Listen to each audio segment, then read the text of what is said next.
बिस्मिल्लाहिर्रहमानिर्रहीम। अस्सलाम वालेकुम, हेलो टू माय व्यूअर्स, इसमें मोहम्मद इरफान अफजल और आप देख रहे हैं यूनिवर्सल वीज़ा गाइडेंस। तो जिन दोस्तों ने इस चैनल को सब्सक्राइब नहीं किया उनसे रिक्वेस्ट है काइंडली चैनल को लाइक करें, सब्सक्राइब करें और शेयर करें ताकि हमारी कम्युनिटी में इजाफा हो, और घंटी का आइकन भी प्रेस करें ताकि तमाम मालूमात आप तक बर वक्त पहुँच सकें। तो दोस्तों आज मैं बहुत ही इंटरेस्टिंग टॉपिक लेके आया हूँ कि बहुत से स्टूडेंट्स के क्वेश्चन थे कि कौन से कंट्री में हमें जाना चाहिए एजुकेशन के लिए और कौन से कंट्री चीप हैं हमारे लिए, यूरोप में या इंग्लिश कंट्रीज़ जो भी हैं। तो इट्स नॉट पॉसिबल कि ये तमाम चीज़ें मैं एक ही वीडियो में कवर करूँ, तो मैं इनको डिफरेंट वीडियोस बनाऊँगा।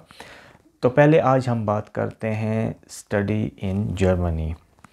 तो जर्मनी मैंने क्यों चुना है फर्स्ट टाइम वीडियो में, वो इसलिए कि जर्मनी जहाँ तक मेरी रिसर्च है उसके मुताबिक जर्मनी की जो एजुकेशन है और जो लिविंग कॉस्ट है आपकी एज़ कम्पेयर टू बाकी यूरोपियन कंट्रीज़ या इंग्लिश कंट्रीज़, वो बहुत ही ज़्यादा अफोर्डेबल है या चीप है। इसका अगर हम किस चीज़ से हम कंफर्म करेंगे, वो तो कंफर्म मैं ऐसे आपको बता देता हूँ कि अगर आप बैचलर डिग्री करने जाते हैं या मास्टर डिग्री करने जाते हैं तो वहाँ की पब्लिक यूनिवर्सिटी फ्री हैं आपके लिए, कोई फ़ीस आपको पे नहीं करनी पड़ती। नॉर्मली यूरोप में, यूके में या बाकी इंग्लिश कंट्रीज़ में अगर आप जाते हैं तो फिर आपको हैवली फीसेस पे करनी पड़ती हैं। इसमें अगर तो आपने पब्लिक यूनिवर्सिटी में जाना है तो फिर फ्री है। हाँ, प्राइवेट ऑफ कोर्स प्राइवेट में तो फिर आपको पैसे भरने पड़ेंगे, लेकिन पब्लिक यूनिवर्सिटीज़ आपके लिए फ्री हैं।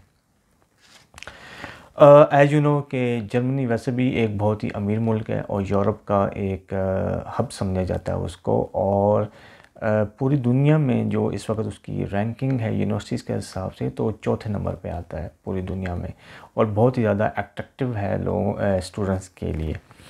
लेकिन उनकी जो क्राइटेरिया है थोड़ा सा टफ़ है। टफ़ मैं इस हिसाब से कहूँगा कि अगर आपने पब्लिक यूनिवर्सिटी में जाना है तो आपका जो आइल्स है वो कम से कम 7 बैंड होना चाहिए। 6.5 भी एक्सेप्टेबल है, लेकिन फिर आपका बहुत कंपटीशन में चले जाएंगे आप। 7 इसका मतलब ये है कि आप अपनी जो सीट है वो सिक्योर कर सकते हैं। उसके अलावा जो सेमेस्टर की फ़ीस है, जो नॉर्मल सेमेस्टर की फ़ीस है वो 200 से 400 यूरो है ओनली। इस मीन कि आप बहुत ईज़िली वो फ़ीस पे कर सकते हैं। स्टूडेंट को काम करने की इजाज़त होती है। अगर हम पूरे साल की बात करते हैं कि आउट ऑफ 365 डेज़ आप काम कर सकते हैं 120 डेज़। इसके अलावा भी कोई सेमेस्टर ऑफ होता है, छुट्टियां होती हैं, तो आपको लेटर मिल जाता है, तो आपको फुल टाइम वर्क की इजाज़त होती है। टॉप रैंकिंग यूनिवर्सिटीज़ हैं जर्मनी की, और उसके अलावा अगर तो आप वोकेशनल कोर्स में जाते हैं, मीन किसी छोटे कोर्स में जाते हैं, वोकेशनल कोर्स में अगर आपका एडमिशन हो जाता है तो डे 1 से ही आपको वहाँ उनका स्टाइपेंड मिलना शुरू हो जाता है, मीन थोड़े बहुत पैसे मिलने शुरू हो जाते हैं। जर्मनी को हेल्थ के हवाले से बहुत ही ज़्यादा, हेल्थ स्टडीज़ के हवाले से बहुत ही ज़्यादा माना जाता है। वो उसकी एग्जांपल मैं ऐसे देता हूँ कि अगर आपके पास नर्सिंग में बैचलर की डिग्री है, आपके पास 4 साल का एक्सपीरियंस है, और अगर आपके साथ ही आपने इंग्लिश लैंग्वेज की हुई है B1 तक, तो जर्मनी की गवर्नमेंट आपको वहाँ पर एक कोर्स करवाती है, हॉस्पिटल में कोर्स करवाती है, और उस कोर्स के बाद आपकी जो तनख्वाह हो जाती है वहाँ पे, अगर आपकी अर्निंग है वो कम से कम 2 से 3 हज़ार यूरो में चली जाती है, और तो बहुत ही ज़बरदस्त है उस हवाले से। लेकिन जर्मनी में जो अप्लाई करने का तरीका है वो आप डायरेक्ट भी कर सकते हैं, लेकिन ज़्यादातर अब उन्होंने एक एजेंसी है ऑनलाइन, उसको उन्होंने तमाम ये दिए हुए काम कि यूनिवर्सिटीज़ में एडमिशन आप उनके थ्रू करवाएं। तो वो पहले आपको असेस करते हैं, आपके तमाम डॉक्यूमेंट्स को भेजते हैं, उसको कहते हैं यूनी असिस्ट या माई असिस्ट। इस वेबसाइट पे आप अपने तमाम डॉक्यूमेंट्स, एजुकेशन से रिलेटेड, वर्क से रिलेटेड आप देते हैं उनको, और वो फ़ीस चार्ज करते हैं आपसे 75 यूरो फ़र्स्ट टाइम। उसके बाद उनकी फ़ीस अगर आपने एक यूनिवर्सिटी में करनी है तो फ़र्स्ट टाइम 75, अगर आपने उसके बाद करनी है तो फिर मेरे ख्याल है 40 यूरो तक आपसे फ़ीस लेते हैं। उसके बाद आप तमाम डॉक्यूमेंट्स भेज देते हैं तो फिर वो आपको बताते हैं कि आप कौन सी यूनिवर्सिटी के लिए एलिजिबल हैं। वो आपको असेस करते हैं एक्चुअली।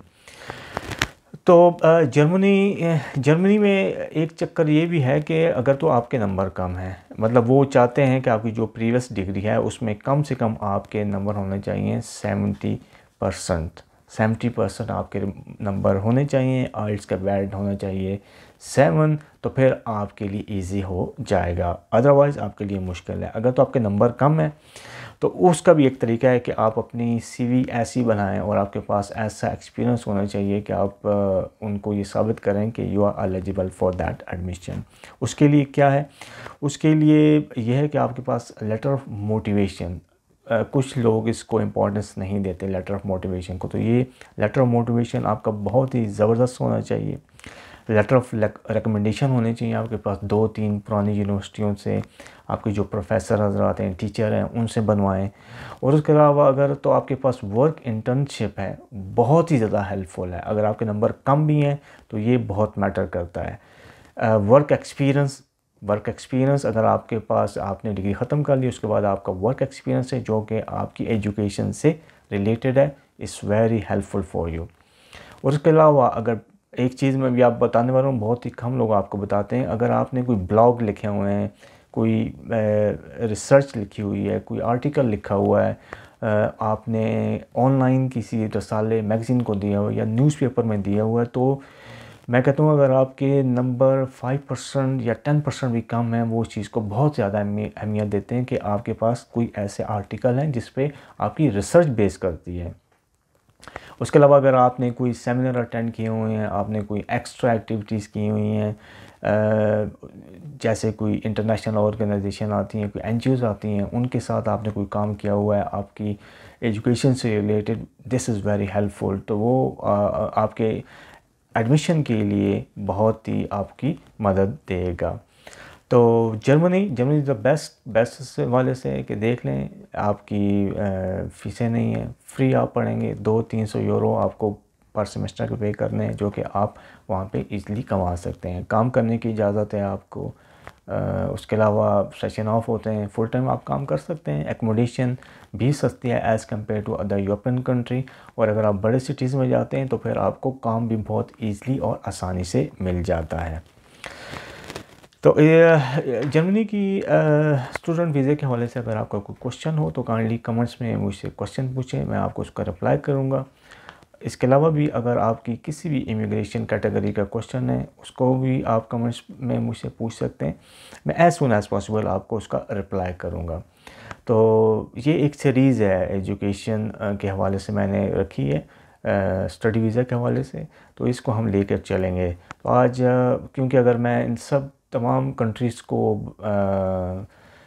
इकट्ठा करूं तो ये बहुत लंबी वीडियो हो जाएगी, तो कुछ लोग तो बिल्कुल इसको बोर फील करेंगे। तो बेहतर यही है कि मैं एक एक कंट्री को लेकर चलूं। तो मेरी नेक्स्ट वीडियो तक के लिए आप मुझे इजाज़त दें। अपना और अपने इर्द गिर्द लोगों का बहुत ख्याल रखें और मेरे चैनल का भी।